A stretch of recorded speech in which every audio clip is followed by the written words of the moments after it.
Welcome back to Bitching and Moaning. We are so excited that you guys are with us again today. We hope you enjoyed our last episode. This one's going to be a little lighter. Yeah. I think we're going to go ahead and start talking about our wines. Okay. I think I'll go first. Yep. I have Messinahof, and this time I was actually at the Messinahof vineyard today. I went there to pick out some wines. Got to talking to some of the nicest people there. They're always so pleasant and offering you just different kind of tastings and stuff.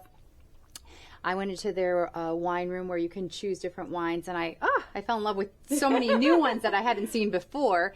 So I picked up a few bottles, and I'm going to definitely talk about them when I start opening each bottle. This particular one, I went with the Messinahof Angel Rosé. So it's a little bit sweet, but not too sweet like the Angel Late Harvest one. But it's a pretty color, though. I thought it was kind of cute, right? It's like kind of a peach and pink, depending when you're looking at it. Orangey. So. I went with the Taylor Swift orange, the Texas burnt orange. Yeah, that's the crave, right? I look at it, I think of fall, because I know fall's my favorite time of the year, and I'm already I know it's mid-August, but I'm ready to put my pumpkins out, even though it's 1,000,000 degrees outside. So that makes me think of fall. It makes me excited. Yeah. So. I love it. So what do you have? I have another Texas wine, Texas Mead Works. It's a Melomel is what was on the label, but is a blackberry this time. Ooh. And it is so good. It's very sweet, and you could just drink it and not even know that you're just in happy land until you get up and realize you were there. And you're wait a second, what happened to me? Like I said, fruit, but blackberry is actually my favorite fruit, so that I can now drink it and then have blackberries too with it. Oh, so yum. So it's really good. Yeah, that definitely sounds good. So cheers. Let's start our Bitchin. Bitchin. So today we're going to have a little bit of a variety of bitching. Yeah. The main idea is about traveling.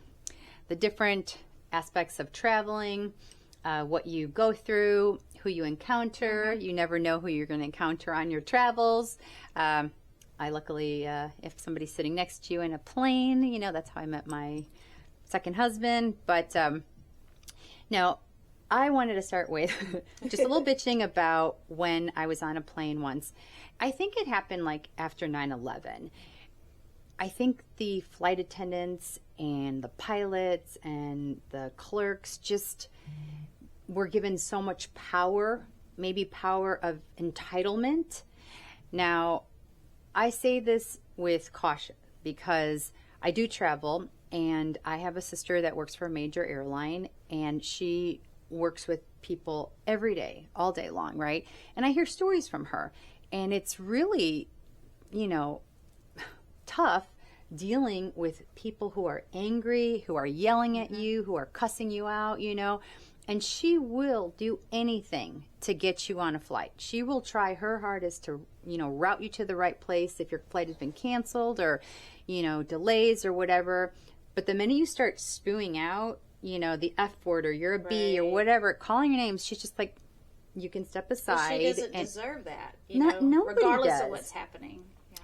So on the other hand, when you're a paying customer or, you're, even if you're a family member and you're flying, you should feel a little respected as well. And my first bitching is about when I go to Miami, I go there often, you know that. I have a lot of family in Florida. Shout out family. But I go there a lot, and Miami is one of the worst places for customer service that I've experienced. And I go there 2 or 3 times a year, But they're always nasty. They're just they cut you off. They don't even, you're non-existent. Yeah. I think they expect every customer to be a bad customer. Oh. And so they're crappy to you. And you're talking to them and they'll just like walk away. And I'm like, hello. I'm in the middle of a sentence. I know.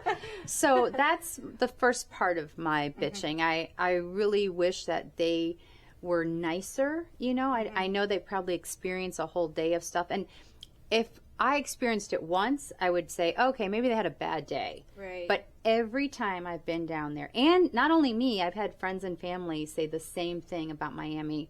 And I have a daughter who lives in Austin. She has this one person in Austin that is always so mean to her.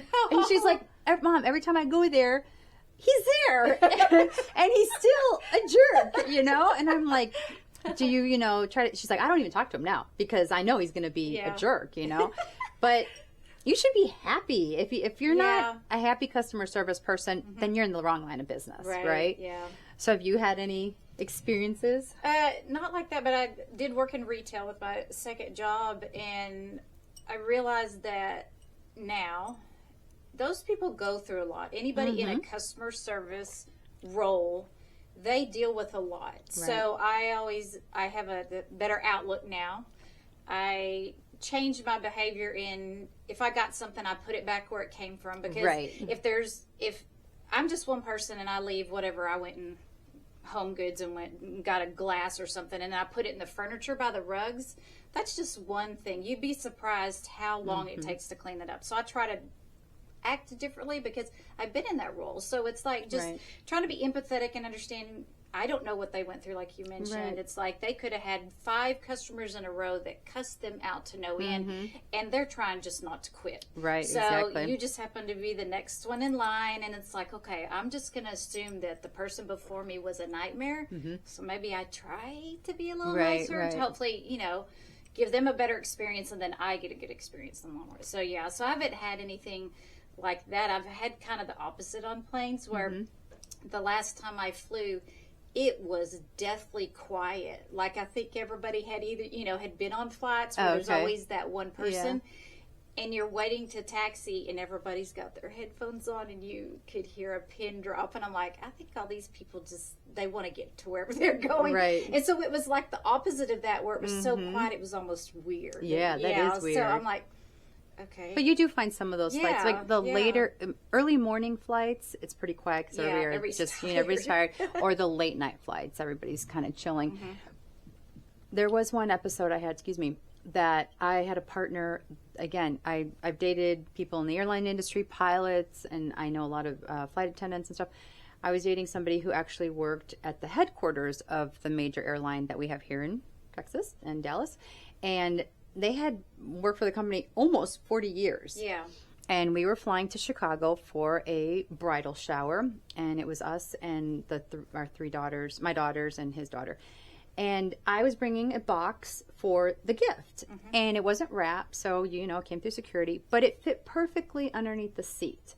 Perfectly. And so I don't know how he saw me or what, but the guy, one of the flight attendants, from the door, he's like yelling down the little hallway, roadway thing, whatever, saying, "You can't have that there." I'm like, "What? We can't have what?" It was. He was so loud, and everybody had been seated already. And I'm like, "What are you talking about?" He's like, "That box you had, it doesn't fit. It doesn't fit." And I'm like, "No, I have it under the seat already. It fits perfectly. My feet are there. It's not, And he's like, no. And I think at that point now, he's embarrassed himself and he's yelling at me, but I've fit the box. Right. So he's like, no, we're going to have to move it up to the, bins or whatever. And I'm like, dude. So he's just continuing because he doesn't want to look bad at this point where he was wrong. And, I dated a pilot once, a good friend of mine, and he always said, don't argue with them. Yeah. Just let them say what they're going to say. Let them do what they're going to do.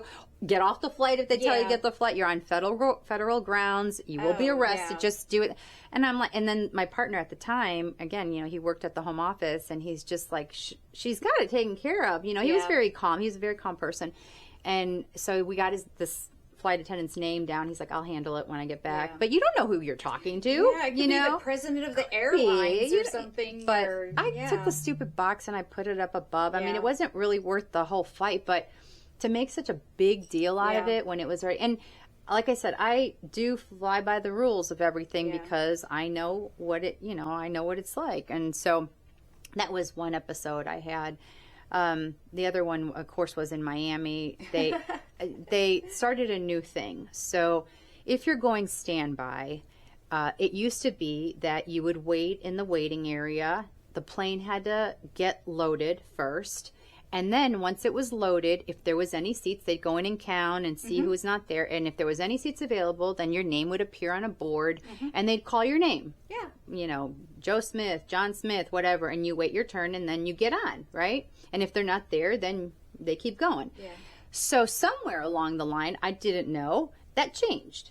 They send you an email now to your email address. Little tip, good to know. Yeah. If you didn't know. If you didn't know that. So you have to check your email and it'll be there before they don't say anything. Yeah. Now there are some that will still, but there's others that Miami won't.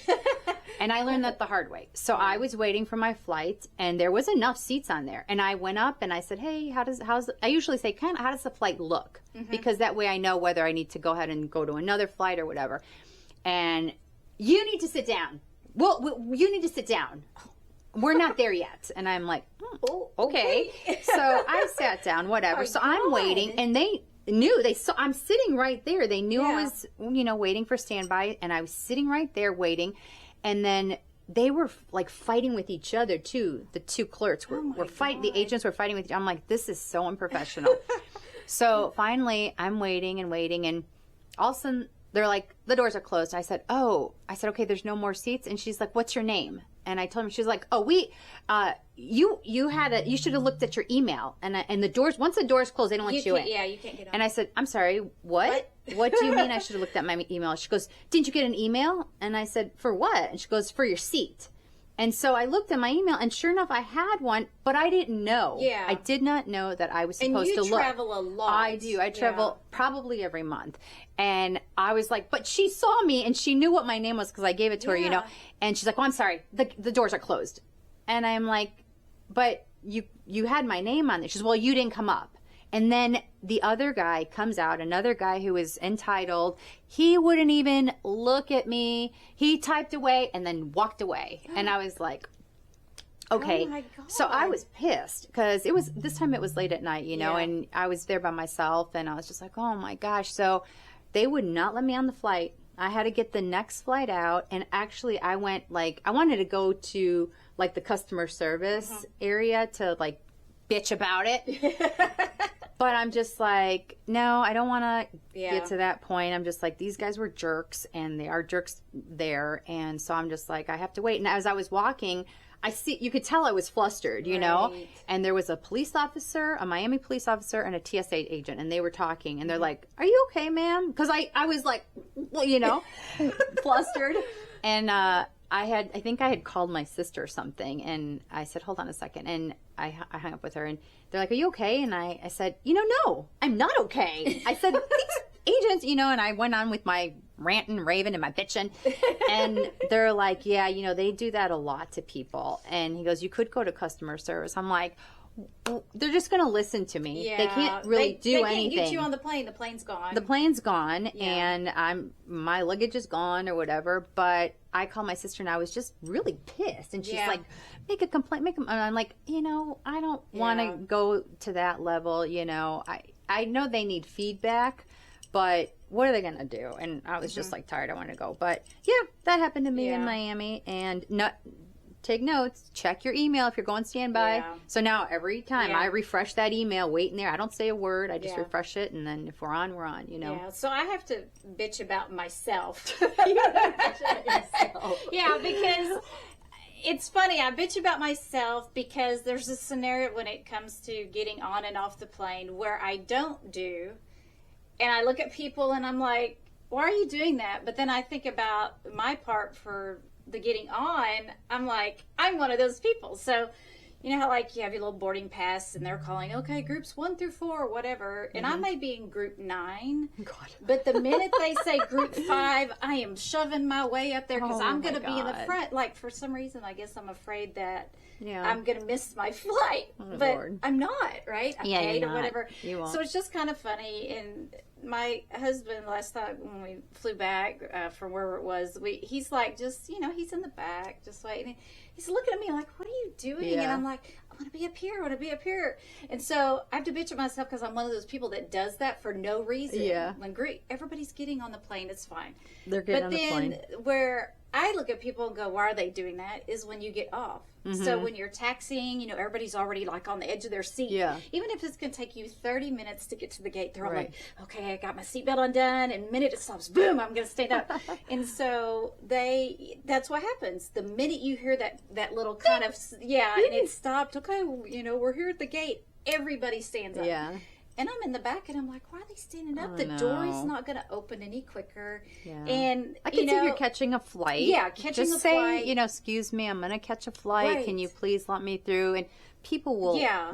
people that are traveling mostly understand that. You know, you just go and you let these people through because they have to connect. Yeah. But if you don't have to. Yeah, and so I just sit down and I'm like, you know, I'm at home. I don't have anywhere to be, so why am I going to jump up to go? Maybe it's the other way around. I just want to get on the plane and leave the area, you know? Maybe that's what it is. But yeah, so that's, I have to bitch at myself and then go, okay, why don't I just do like I do getting off the plane? And then the other piece that's funny, I don't get this, is I have this phrase where I say, it makes no sense to me, right? Mm-hmm. It's the same thing when you pick up your luggage. Mm-hmm. Everybody runs to the little hole where they right? think it's all going to come through. And so I'm like, why? I don't want to be on next to people, you know. I've been sitting on a plane, people all up in my business or whatever. So I'll walk around to where the other one is. But a couple times it's worked out in my favor where everybody's at the one closest to right when they come out the doors. Yeah. And it comes out on my side. And so Yeah. I'm like, well, that worked out okay. But I don't mind waiting for I it to don't come either. around because people reach over you and are grabbing, and I'm like, oh, I too know. much. So I that's don't another want one. It's that like either. I don't understand. Your luggage is going to come when they pull it off the plane. So just because you had a first class ticket doesn't mean your suitcase is coming Right, first. that's how you arrive. Right. Usually we're there pretty early, so Yeah. ours are usually, and we have bigger suitcases, so ours come out last Yeah. for the majority of time we're traveling. But the other bitch I got is, I cannot stand when freaking people take off their goddamn shoes and they're barefooted. Now it's bad enough if they're sitting next to you and they're barefooted. Okay, at least I don't really see you. Don't touch me. Just as long as your feet don't smell. It's when you fucking see their feet like propped next to you and you're Oh my sitting there God. and their foot is like right here. And I just want to like Yeah. I just want to like take a knife or something. But I cannot stand that. What are you thinking? Yeah. You are not home. You are not home. Right. And if you're doing that at home, gross too. But you have a complete stranger that is trying. Yeah. You're on vacation. You spend a lot of It's money on a close ticket, quarters, yeah. and you got some idiot with their stupid stinky ass feet. And I'm not a feet person. I don't get petties. I don't like people touching my feet. I can't Yeah. stand it. So you're gonna have a stranger put his big ass foot next to me. I will fucking chop that shit off. Yeah, it's like the ones you see where people, they lean their seat back, and then if the girls have long hair, they throw them over, and it's like, I'm going, how real is this where somebody's like, you know, putting gum in the bottom or whatever it is. Yeah. Or they cut it. They cut it, and it's like, yeah, it's thrown. And I'm thinking, who does that? Yeah. Who is that entitled to do things like that? Now, I never lean my seat back because I've had it lean back on I me, do, and for I'm not sure. a tall person. I'm 5'3". Yeah. So even though I have little bitty legs that barely touch the floor in a plane, you know, it's like Yeah. it's still when it leans back, it's just too cramped. It feels very claustrophobic. So I Yeah. don't do that. So I don't fly long enough distances where I need to take a nap. I can't sleep on a plane anyway. So it's Yeah. like I just try to be polite when I fly because I want people to be polite Right. with me. Yeah, they're So, not always polite, but yeah. Yeah. The other, I guess it is a little bit of bitching, but it's more of awareness, you know, for traveling. Being a woman, I have traveled with work before. So I've had to travel by myself. Now, sometimes I choose to travel by myself if I'm going to visit family or friends or whatever. And I am hyper aware. I grew up in the streets of Chicago, so my surroundings are like my head swivels, you know. And it's funny because my kids are hypersensitive too of their awareness. I just raised them that way. But I could really, you know, pick out where to go, what to do, what not to do, you know. So when I traveled for work, I would always be hypersensitive about like my hotel rooms, my cars, where I was going to pick up food, things like that. And there's a lot of women out there that do travel for work. My sister, my other sister, I have an older sister, and she travels for work all the time, like Monday through Friday type of thing. And she was giving me some really helpful ideas about when you do travel and you're in a hotel room. I haven't traveled for a while, but you know, if you're in a hotel room, when her and her partners go, if they're other females, you know, they'll check out the hotel immediately. And if there's like construction workers there and they see them coming in by themselves, they'll actually go to a different hotel. Really? Yeah, they'll change the hotel. But we've seen some videos online where the somebody is trying to open the hotel room door. So, you know, they have the long handles. Yeah. So they take like these coat hangers, right? They bring them underneath the door and they're looped into like a little loop. And so they have a magnet on the hanger and they'll bring the hanger up on the outside of the door. And so that hanger comes up and then it hooks onto the handle. That's that latchy piece, that extra latch? No, or, the handle itself. Oh, the handle itself. So if you don't have that latchy piece done, you know, yeah. sometimes people forget to do that. Yeah. So they'll take the handle and they'll pull the handle down with that and they can open the door. And there's several videos, you can watch TikTok and all that. There's several videos of that people, you know, women's rooms and stuff like that. There was one at the Marriott. I think it was a basketball team or a soccer team, something like that. Two girls were in a room and they videotaped this person. And it happened to be people that worked at the hotel. And so that all got taken care of. But so one of the things to prevent that from happening, or at least be more aware of it, is that they do sell a gadget, and I'm going to show it to you here. They sell a gadget on Amazon, but you could probably get anywhere else. It's like a doorstop, and you put it in the door, and if it tries to open, an alarm goes off. It goes like a really high pitch. Terrify everybody. Yes, and that'll kind of scare them away, but it also make you aware if you're dead asleep, you know, because sometimes you're working and you're so tired and you're passed out, you know. So I believe my sister uses that, but it's very scary. You know, the other thing she mentioned is like if she is alone, she walks out and maybe there's somebody in the hallway. She'll be like, "Okay, honey, I'll be back in a minute. I'm just going down to get some coffee or something," like pretending somebody's in the room. I didn't think about you know, and that way I always leave the TV on, like somebody's in the room, you know. But yeah, so just the things that we women have to go through at traveling alone, you know, even. I'll give an example. We were in Miami recently. My son. Miami. Shout out Miami. My son and I were in Miami, and you know, just like I was with my son the whole time, but there was a short period of time that I was actually by myself, and hey, what are you doing? What, you know, come. I'm like, oh my God, I was scared. I was scared. And just because I'm walking by myself, people, obviously men, think they have a right to just yell at you and call you. That still goes on, ladies and gentlemen and people of the world. Catcalling still goes on, and it's gross. And it's scary. It's scary. You're just like, and you're in, you know, I had kitten heels on, so they were like little heels, and I'm like, oh my God, I just got to get back to where I need to be, you know. You could be going to the bathroom. You could be doing anything like that. So when you travel alone, and even if you're men, women, kids, whatever, if you're traveling alone, just be really aware of your surroundings and who's there. I always say, don't give your number out loud, like your room number. Right. My husband has a bad habit going, "What room are we in?" And I'm just like, I'll tell you in the elevator, you know. Have you not seen the movie Taken, where they're outside the hotel and get invited to a party and they're like, "Oh yeah, we're on the 5th floor." Okay, exactly. Little clue, you're fixing to get kidnapped. I know. And now that my kids are older and they travel on their own, I'm just like, don't take any drinks from anybody. Don't, you know. Here's another thing that happened to us. My daughter and I went to Vegas to see Pitbull. I love him. Shout out to Pitbull. Oh God, I love Pitbull. We could have a whole episode of just Pitbull. Yeah. Oh my gosh.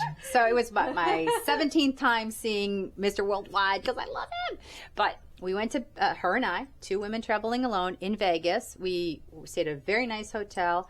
And after the concert ended pretty early. It was probably 10:30, 11.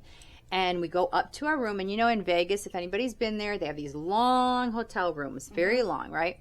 So we're walking back to our room, and, you know, we had not drank. It was just me and my daughter, and we were having, you know, just a good time.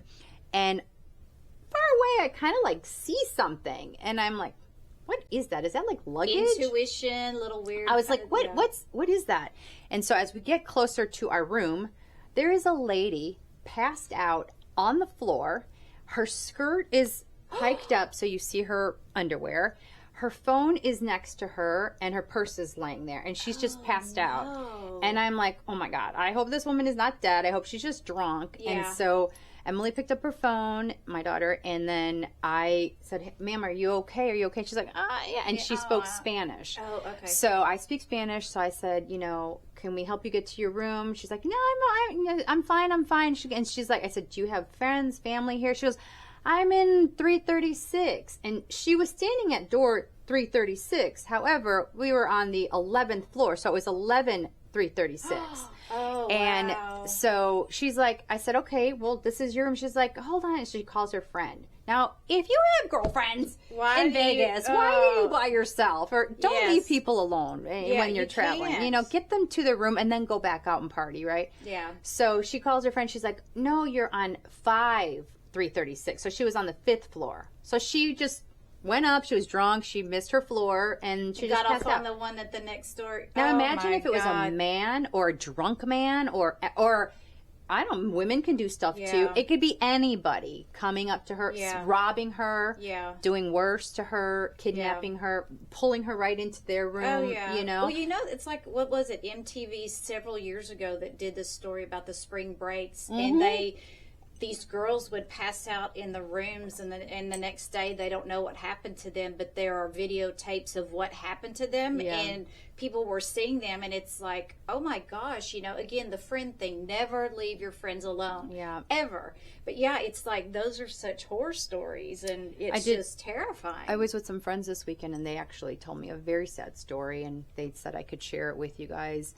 Same thing, they were out partying at a pool party in Vegas or wherever they were, and it was they were with a girlfriend who was kind of celebrating. She kind of had been divorced or, you know, whatever, and she was in from out of town, and they all went and they left her at the pool, and she was fine, and a bunch of guys from Canada targeted her. And they're like, well, let me get you a beer. So they went to, she's like, sure. So they roofied her, of course. And then they're like, well, let's take you, you know, up to your room or whatever. You look like you're not feeling well. Yes, exactly. Yeah. So in the elevator, she got raped. Or that word. Yeah. And they took her to a hotel room, and then she woke up and she didn't know what had happened. She knew something had happened, but she didn't know what. So she went down to her purse was missing and all that. She went down and talked to the police or whatever, and they pulled the surveillance cameras, and she saw herself in the elevator having that happen. And it was horrible. It was horrible. And she hasn't been the same since. You know, she was very outgoing and a nice person and just loving and trusting. And now she's just like, I don't go out. I don't do anything, you know. And it kind of is sad because she has kids and you got to live through that for the rest of your life because sometimes people suck. Yeah. But so I'll talking about being safe or trying to be safe. And this is such a different time now than what it was. But when I was 13, so this was in the 80s, probably 1982, I got selected to go on like this mission trip of sort with the church with about 17 other kids that ranged from 13 to 18. And we ended up going to Oaxtepec, Mexico. It's where they had the 1968 Olympics, and we stayed at the Olympic Grand Summer, the Summer Olympics. It was really, really cool to be able to stay there. It was really neat. So it was this big convention, you know, celebrating this denomination just all over the world. So it wasn't just the United States, it was all over the world. And so my parents, it was like 4 days, and then my parents had paid for an excursion trip for me to go on to Mexico City and Acapulco.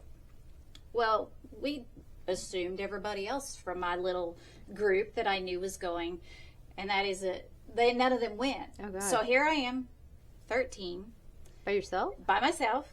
With who? Well, I ended up meeting another girl that was going like at the airport. So it was a bunch of church kids from all over the country. Oh, so okay. it wasn't like I was going necessarily by myself. It was a bunch of kids that went on the excursions. Okay, gotcha. So I wasn't technically by myself, but all the people I knew had went back home. Wow. So we're in Mexico. Again, no cell phones, right? Yeah. You don't call long distance. Right. And here I am, this 13-year-old kid, and I was ended up, meaning like there was another girl and 2 other guys that were there, and we just all kind of buddied up together. But I think about that today, there's no way in hell I would have ever let my 13-year-old daughter go off to Mexico by herself, and I think of what could have happened. Yes. Right? Yeah. It's terrifying when you see those things, like whether it's travel or other situations you're in, where you look back and you go, oh my God, I could have been trafficked. Now it would be trafficked, right? Back then you just disappeared. It disappeared. Yeah. So it's crazy. And then, there was another time, and I told you about this, it was right after I was going through the divorce from the girl's dad, and I had a friend at work that she was going through a divorce as well. And so we decided to take a trip to Cancun together. And so we went together, and then actually another guy friend came with us, but somebody that was interested in dating me. And so we all go to Mexico. We're having a good time. It was around my birthday. And so we leave the hotel. We did the party bus tour. We're basically senior frogs. Right. They go, hey, take a drink, and you lean your head back. So it's basically, of all of this stuff, liquid going down in this big like milk jug. And we do these 4 different. We get to the 4th bar, and I'm lit. It's one of those where you can't see straight. Right. I was having too good of a time. Well, I guess they got mad because I was having too good of a time, and I'll say it, I was up on the bar in my 30s with the 16-year-olds having a good time dancing. It was pretty crazy, but they got mad and they left me in the bar by myself. That's terrible. So now I'm getting sick, right? So I'm in the bathroom. These little 16-year-olds are like drinking me under the table but holding my hair up, Gosh. Thank God that's all they were holding. Exactly. And it was terrible. I didn't have any money. I had nothing with me. So when my friend and the guy left, I had no way to get back to the hotel. Wow. Had no idea which way the bus went, so they were kind enough. They had a token or whatever it was to get on the bus, and they got me on the bus going the right way. And then I think back that what if the bus would have went the other way instead of that way? And when I was on the bus riding back by myself, there was a guy that sat behind me, and he's like, yeah, I was watching you and your friends tonight. So he knew I had to get off at the hotel. Yeah. And so this guy knew where the hotel was. Nothing ever happened after that, but I always think back, why would you bail on your friends no matter how mad you are at them? And don't do that. I was Stay so with your out of my friends. mind, even in my 30s. I was like, buck 25, whatever, tiny, and I'm just thinking of all the things that could have happened in that situation. But yeah, it's like when you travel, you have to be so aware, because I was just getting drinks left and right. I had no idea who was giving them to me, and fortunately for me, I didn't have any issues where it was, somebody roofied me, thank God, or it was like I just got a drink and I guess everybody was kind, or everybody was just having a good time. You got really lucky. Exactly. And so, but I look at those situations and I think when you process that later in life, you go, oh my God, the things that could have happened that didn't. And I was just oblivious. So talking about being very aware, it's like the older you get, the more you think of that stuff. I know. Because you hear so many horror stories. Some people I know is just like, oh yeah, no, it's not going to happen to me. No. Yeah. I'm good. I know what I'm doing. I'm with the right people. I'm at the right place. It's like it could happen anywhere with anybody anytime. And you think like, I thought my friend would stay, and then she left, and it's like, why would she leave me in Mexico, of all places where anything could happen? And so that's the thing, is like, no matter how, especially girlfriends, no matter how belligerent they're getting, you're dragging their ass back to the hotel room. I'm going to put you to bed. You need to go to bed. I'm cutting you off. You're going to hate me right now, but you're going to love me tomorrow. And it can go for any person you are with. Just watch out for people. Exactly. You have to be careful. So that's my bitching for today. Travel bitching. I mean, I love to travel, but there are some things that, I know another thing is the airline has broken 3 of my bags, 3 of my suitcases. Oh, no. Mind you, they've given me new ones, but I have to like wait on them to get me another one, you know, and sometimes that takes like a few weeks. However, they do give me new bags. So I have a collection of, you know, bags from a particular airline, but they are always good and they replace them. It's just a matter of like when you're traveling to another country and they break it in another country, you know, I've had to buy bags in a couple of different countries, you know, and just like deal with the stuff later. Right. But they've been good to replace them. So is there some way you wouldn't travel?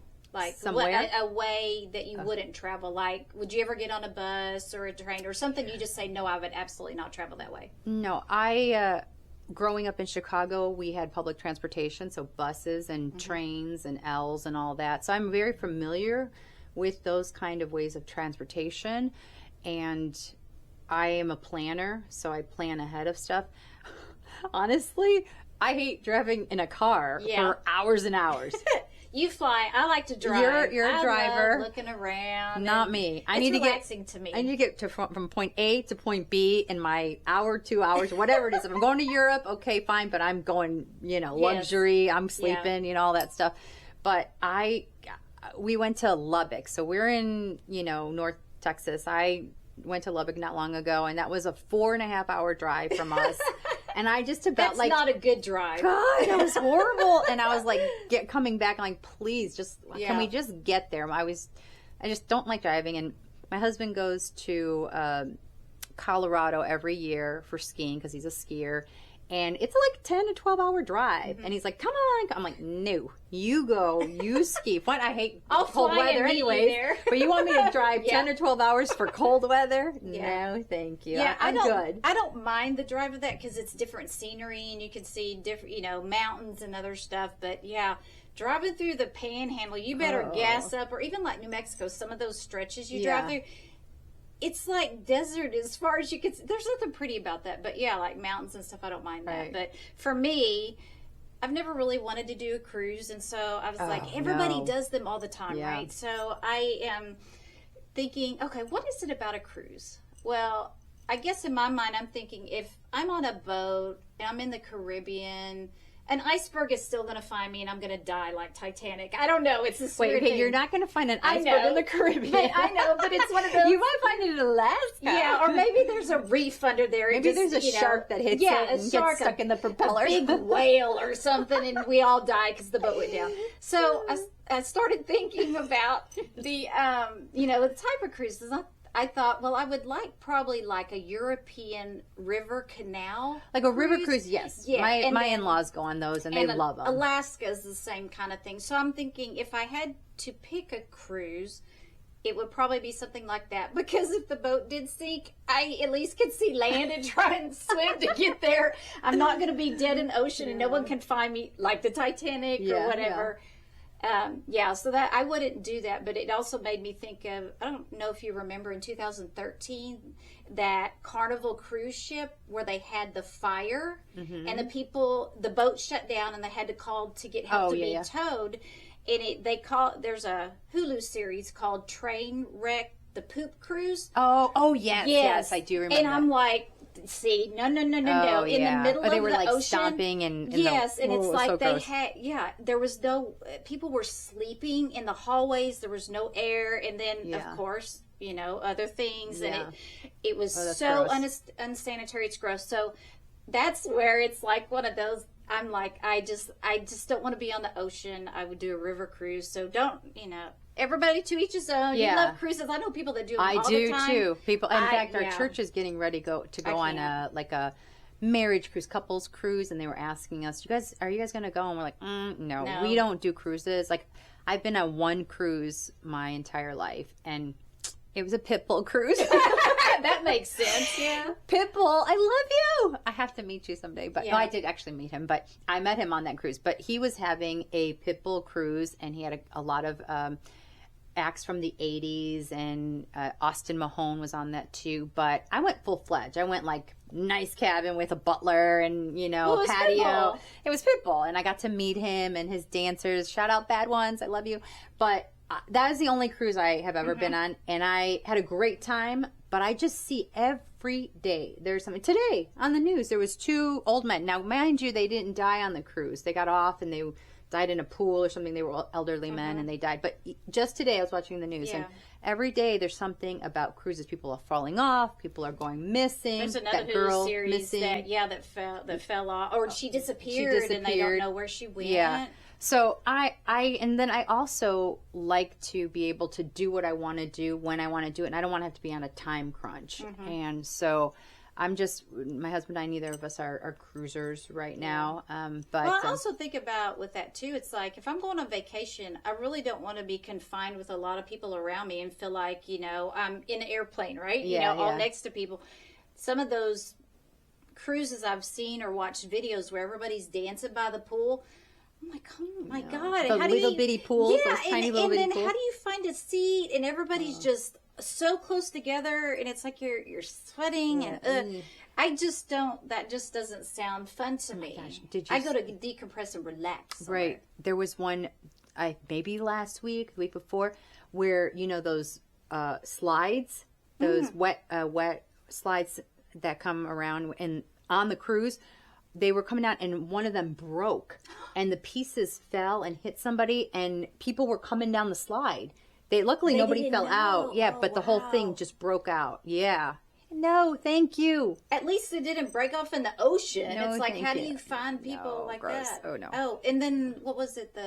Not too long ago, the little girl that slipped through like a little hole or something. Her dad had to jump off the boat to save her. Miraculously, he saved her. She was little. He didn't even hesitate, jump off. Yeah. But the fact that the boat was able to get whatever their dinghy out there and get them, I was like, that was a miracle in itself because a lot of times when those, somebody's, whatever it is, whether they're drunk or we don't know all the reasons behind it, but they fall off and the boat keeps going. And it's like, well, where's so-and-so? And I know people are going to say there's airplane crashes. And I mean, today I heard that Air Canada flight attendants are all like striking, which is really sad because we can go into politics later, but all the things that are happening between the United States and Canada, they need money and stuff like that. And so it's really sad. So I get that there's, I have friends that will rather go on a Fred Flintstone car before going on some airplanes that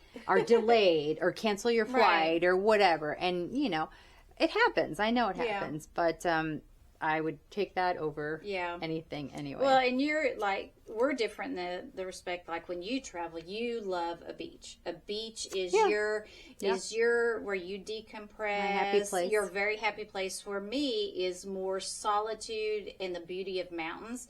I don't necessarily want the cold that comes in the wintertime, but being able to just kind of be around nature. And then I love the sound of a creek.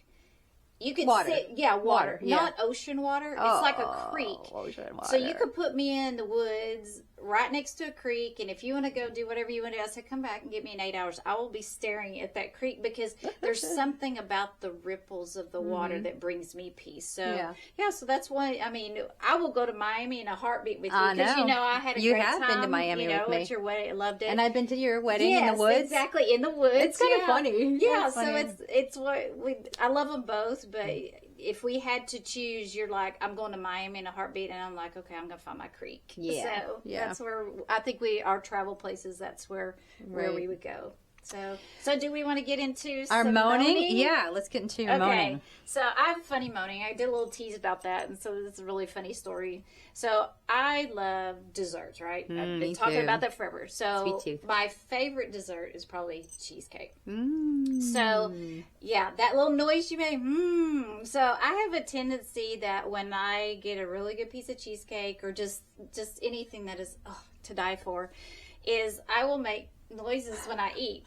So I wasn't aware that I make. Is that the only time you make noises? Well, I make other noises, but we'll keep it to food. Keep it to cheesecake. Giving it to. Well, I can't even say PG-13 because I said some sad things. But okay. So this Mature was, audiences. Yeah, this was years ago. So I was dating someone, and they played softball with like their work league or whatever. And we had went after a softball game, and we went to this restaurant. And there was quite a few of us, so we had a really big table. And I want to say there's probably about 15 of us. And we're sitting at the table, we're eating, all having a good time. Well, then I ordered cheesecake for dessert. And so I just kind of went into my own little world, and I'm going to try and demonstrate. I should have had cheesecake here to do this. We should have brought some cheesecake.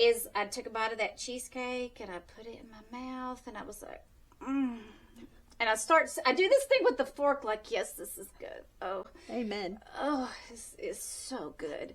And then after I was just like, okay, you kind of salivate on it, and you're just enjoying that cheesecake. Oh, it's so good. And did the person next to you go, I'll have what she has? Yeah, almost, because I opened my eyes, and then I noticed about like 5 or 6 people at the end of our table, like, watching you. Yeah, and I was mortified. And so then funny. it was funny after that. And I'm like, I just like cheesecake. Yeah. So my moaning. Yeah. Well, you're not the only one. I told you about my pilot. It's so fun. He is Canadian, and he traveled. He's just a friend of mine, but he traveled all over the world. And I remember when I was dating him back before I met my husband. When we'd go eat, he'd do the same thing we'd be eating just a cheeseburger, and he'd be like, and then he'd take another bite, and I'm like, and I didn't catch it at first, but then I'm like, what the hell is he moaning at, It's so good. And he's like, we just don't know how good we have it in the United States, because he's traveled all these places that have crappy food or whatever. I'm sure he's traveled to some places that have good food, but every time we went out, that was the moaning thing. I'm like, We're not the only ones that does this. I'm sure there's a lot of people out there, whatever your favorite food is or drink or something, y'all are moaning right along with us, I'm sure. So yeah, absolutely. So we're going to wrap it up. Yep. We hope you enjoyed our Bitchin' and Moannin' for today. We have a fun one coming up next week. So make sure you stay tuned, and don't forget to bitch and moan. Right, and you can also add comments. We're always looking for comments and feedback. So if you have a travel incident you want to let us know about, or you want to tell us about your favorite one or your beverage, be sure to put stuff in the comments, because we want to hear from you too. Yeah. Okay. All right. We'll see you later. Bye.